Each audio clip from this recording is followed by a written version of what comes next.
এমনিতেই দুই কক্ষের ছোট ফ্ল্যাটে আলো বাতাসের আনাগোনা কম, তার উপর এখন বর্ষাকাল, জামা কাপড় শুকাচ্ছে না। বৃষ্টির পানি লেগে কাঠের দরজা জানালা সারাক্ষণই ভিজে থাকছে। পানির মধ্যে জীবাণুনাশক দিয়ে যতবারই ঘর মোছা হোক না কেন, মেঝে চটচট করছে।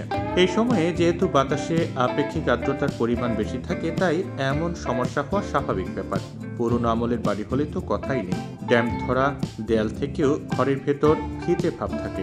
এই সমস্যা থেকে মুক্তি দিতে পারে কয়েকটি গাছ। প্রথমেই বস্টন ফানের কথা বলা যেতে পারে। ঘরের স্যাঁতসেঁতে ভাব দূর করতে জানালার এক কোণে বস্টন ফান রাখা যেতে পারে। প্রাকৃতিক হিউমিডিফায়ার হিসেবে দারুণ কাজের এই গাছটি রান্নাঘর বা গোসল ঘরের শোভা বৃদ্ধি করার পাশাপাশি বর্ষার ফ্যাপসা গন্ধ শুষে নেবে এই ফান। স্পাইডার প্লান্ট অল্প যত্নে খুব সহজে বেড়ে ওঠে স্পাইডার প্লান্ট। সারাক্ষণ এসি চললে ঘরের মধ্যে শুষ্ক আবহাওয়া তৈরি হয়। স্পাইডার প্লান্ট থাকলে তেমন সমস্যা হবে না। পাশাপাশি ঘরের বাতাস দূষণমুক্ত রাখতেও এই গাছের জুড়ি মেলা ভার।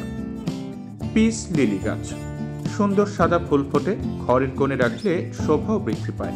আবার পুরনো বাড়ির স্যাঁতসেঁতে দেওয়াল, আবহাওয়া থেকে জলীয় বাষ্প শোষণ করতে পারে এই পিস লিলি গাছ। অ্যালোভেরা সাকুলেন্ট গোত্রের গাছের মধ্যে সহজলভ্য হলো অ্যালোভেরা। অল্প পানি, সামান্য আলো বাতাস পেলে এই গাছ বেড়ে ওঠে। ঘরের জানালা বারান্দায় রাখলে স্যাঁতসেঁতে ভাব কেটে যায়, আবার রূপচর্চার কাজেও ব্যবহার করা যায়।